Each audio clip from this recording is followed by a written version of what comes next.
Alright you guys, before we get too deep into today's video, at the end of it we're going to break down this $5,000 job. We're going to go over what the material costs are, the labor costs are, all of the equipment, what that costs us, and show you some real world numbers on this job, just because I think you guys may want to see that. Good morning. You guys are early, you're already ready. I love it. Well, before we head out to the job, we got to turn the radio down and go get fuel in the mini loader. So let's get on that right now.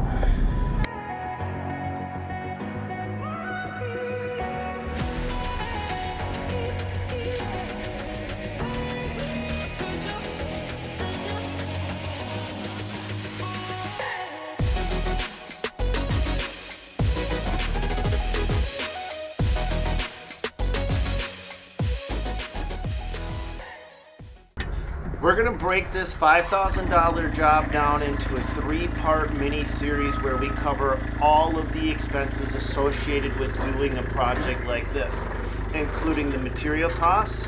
At the end of the job, we're going to calculate exactly how many hours we spent on the project, and then we're gonna also show you every piece of equipment that we used on the job, what that equipment costs, and then break down our overhead. Hopefully by the time we're done with this series, you guys will have a little better understanding on how a $5,000 job, what it actually really costs to do it. Because we will get this job done in one day, but those numbers can be fairly misleading. And we want to just clear up any myths and get straight to what it actually costs and what it actually takes to do a project that you're about to see.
You want me to go, Tim?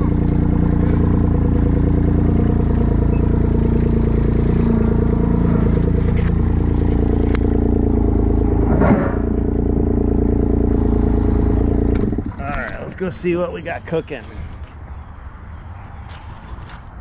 Morning, Joey. Morning.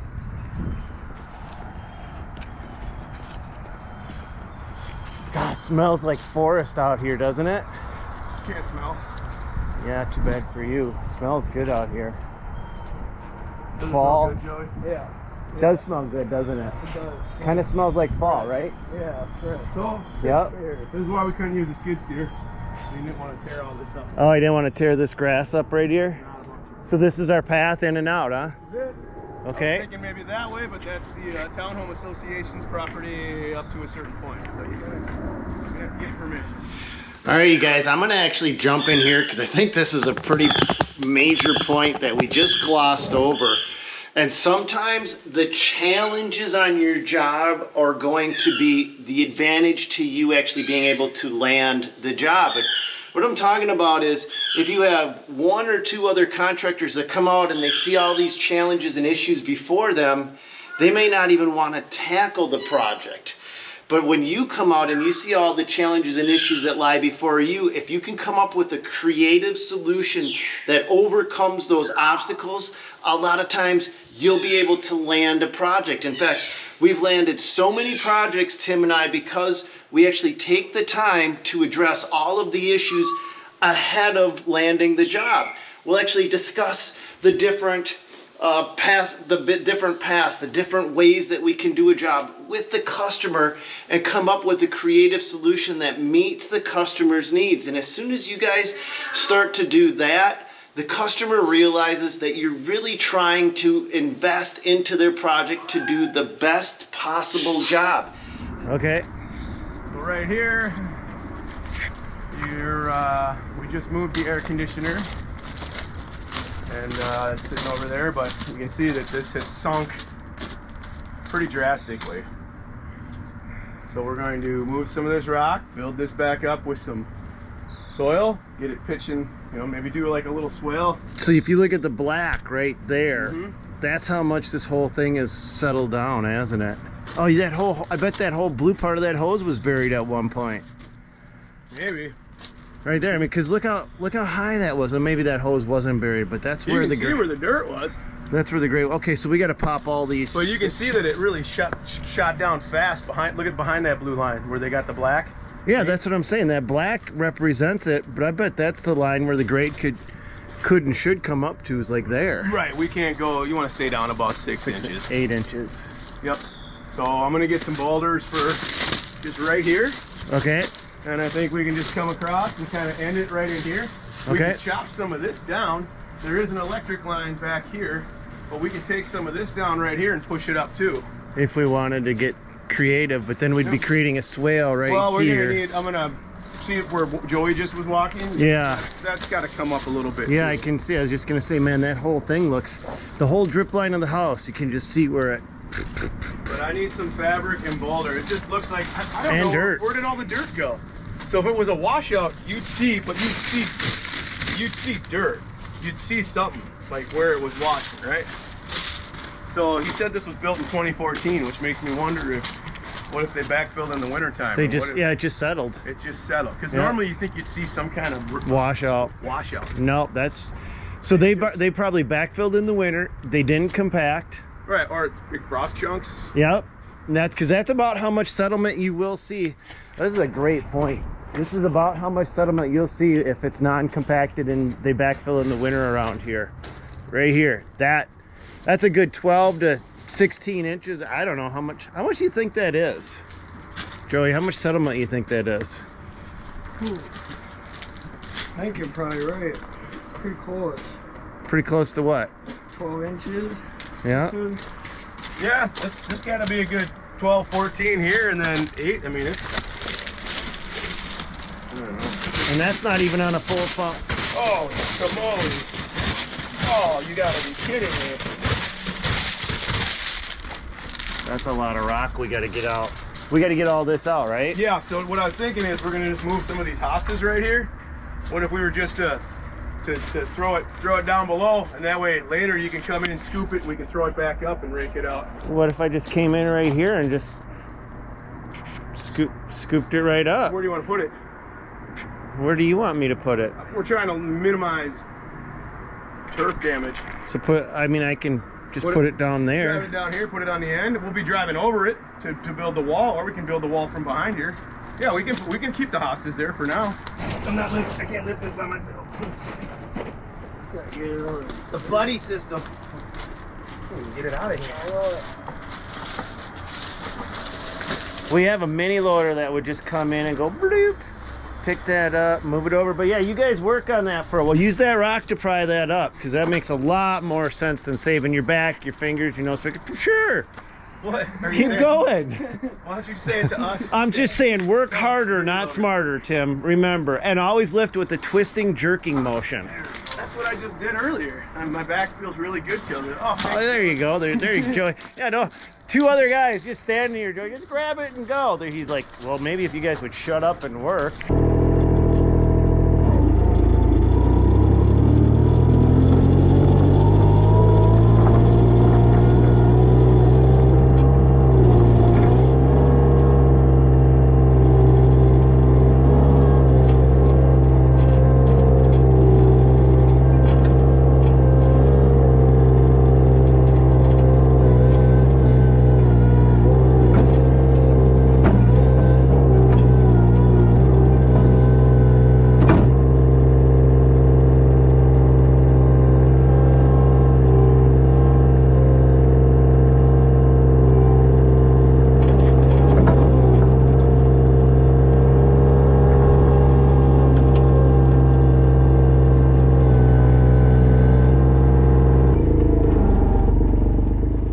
number of factors that go into the initial estimate when we're first looking at a project. The easiest is the material cost. What is that going to range?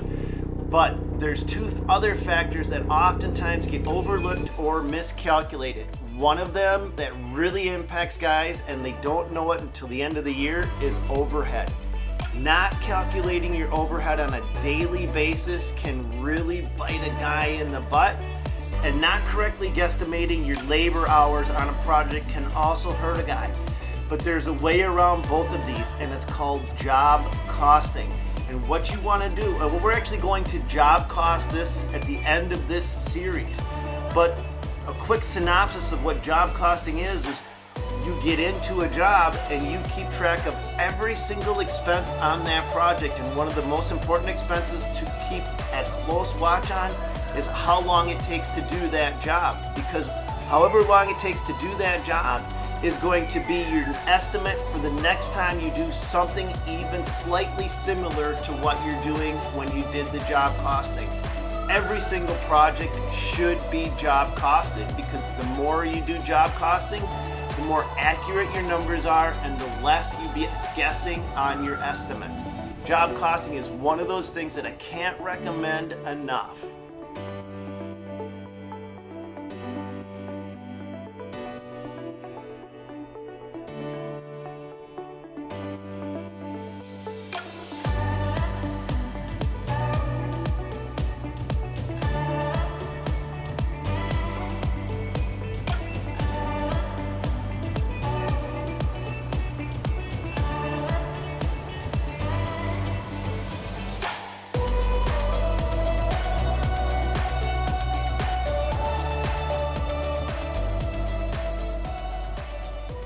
Whoa, whoa, whoa, dirt monkey, you didn't get all of that rock out of there. That's a sloppy job. Okay, well, technically what we left behind was the dirty rock. We don't want to put this back in. So we shaved off all of the clean rock, and this will get reused. But look how much the grades have settled here. Just look at this. That is, I mean, that from here down. Now we're not going to go back up to there, and the reason we're not going to go back up to that point is because we want everything to flow this way and this way. So technically what we want it to do is come right to there and then to come down to here.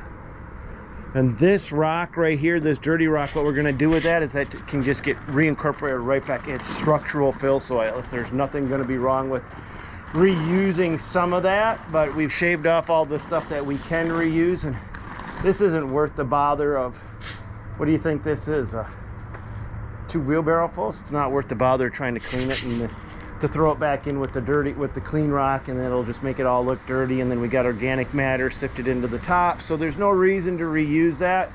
That's what gets sacrificed and left behind. If you look right here, look at, you can see where all the water has come from around here and has migrated right down to the house, right to this point, and it's followed through here. Yeah, that's actually the original grade, and that hump is actually there because that's the area that hasn't settled. So all this settled and the water came right down there and this way. So that's not settled, that's original. All right, we've been here about an hour, right, Joey? Yep. We've got all the clean rock separated, and over there we've got 1 bucket of dirty, nasty rock, which I'm not gonna mix in with the clean rock. We've got the grades exposed. Tim is on his way to grab a load of fill soil. We're gonna start contouring the ground with the soil, and then he's gonna run and grab a load of boulders, and then it's gonna free us up to allow us to do the grading while he's running materials. So we should have this whole thing wrapped up here. Just a matter of how long it takes Tim. Should I dump the soil on the road here? Do you want to do it that way, or should we try to back all the way up? Well, I could back all the way up. I'm just saying, would it be better to dump it on the road or no? All right, well, I'll come out and we'll get a game plan. Look at that retaining wall. I've never seen a retaining wall built like that. What the flip? What is up with that? And what's with that chunk in them? Wow. Yeah, you're looking down. Man, this is a heavy load. Holy shit. Dude, that retaining wall, I've never seen a retaining wall. That's the worst retaining wall I think I've ever seen built. Okay, so due diligence. I think we're gonna dump it in the street and half it in because this customer is worried about tearing up his grass. He's trying to prep his house for sale. But before we dump in the street, we're gonna pick the worst spot in the street and take some pictures of the street so that when we're done, we don't get hit with a bill to fix this crap hole. Right? That's a shitty street. That's a crappy street. That's cool. You think they meant to do that? That's kind of artistic if they meant to do that. I don't get it. I think that's like artistic. You think that's purposeful? I kind of feel like, how could it settle that much? Yeah, but look at, do you think this is purposeful right here then? And this, not joining the two walls together in a simple 45? I think that was meant to be that way. There's no way that that was settled. It's an artistic wall. It's an artistic wall, all right. Is that some artistic stuff right there too, Tim? It's just because the tree's growing right out of that one. Yeah, that's what happens when the tree grows up. So this is a great point here. With no sarcasm involved, as these tree roots grow down, they push out and then the wall expands out. But for a wall this tall, and unless there's a ton of geogrid in here, this is all, you know, too close together, too small a block to hold up for, who knows, could have been, I don't know how long it was. You never know. Never know. All right, you guys think that swoop was intentional? Or do you think that's just, what the? So this is what we're talking about with the settlement around the foundation. No swoop stuff. No weird swoops. So other side, artistic or an accident? Tim thinks it was meant to be. All right, Joey's got the area looking pretty sharp. That will end up, we don't have to worry too much about getting all the little rocks out because it's structural fill, so we'll reuse them. I think we got to go move a set of forks up in the front of the yard. Tim's got the dirt here. Okay. So we'll get, he's figuring out exactly where we're gonna dump it. All right, here we go. Camera's yours. The ability to get into and out of this job while doing minimal turf damage helped us to land this project. Meaning that the next competition that came in to do this might have calculated using a skid loader. And every time a skid loader would turn or move on this turf, it would basically rip and tear up this grass. Also, a skid loader would have less maneuverability because it would be stuck to dedicated turf mats or a dedicated safety rope. By being able to use a mini loader or a specialty piece of equipment like this, it allows us to do the job faster, which allows us to pass the savings on to the customer, which helps us to land more projects. But here's the antithesis to that. You might not have a specialty piece of equipment that can do what you need to do, but that doesn't mean you don't have access to it. You can rent one or you can lease one, and if you do go down that path, you need to account for the daily rental fee or the daily lease fee of that piece of equipment while it's on your project and directly expense that out of the overall cost of the job or initially add that into your estimate. So there's a lot of factors that have to go into place before you can start throwing out typical numbers. But when you have a little bit of an edge like that, it does help you to land more jobs. Get your load out. Oh, I'll get my load off if we go a little bit more down with it, I suppose. Okay, Tim, go ahead. Get your load off.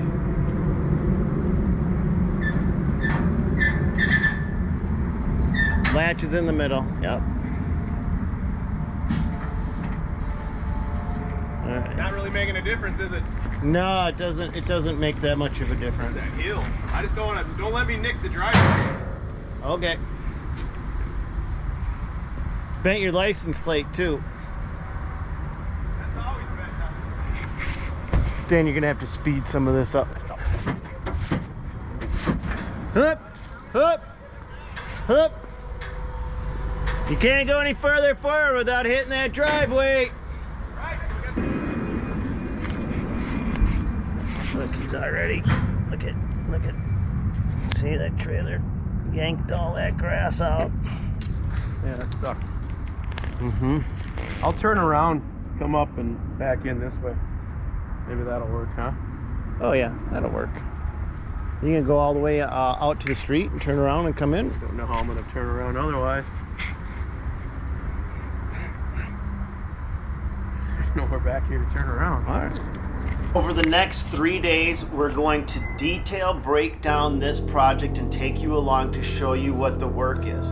And at the end of this 3-part mini-series, we're going to go over all of the numbers, what the equipment costs to take us to do this job, how many labor hours, the material costs, what our overhead was, and what our profits were, so that you new guys coming into the industry can have a better idea of exactly how to dial your own numbers in. So if you like information like this, hit that subscribe button. That's all we got for you today. God bless, go get them, and we will see you tomorrow.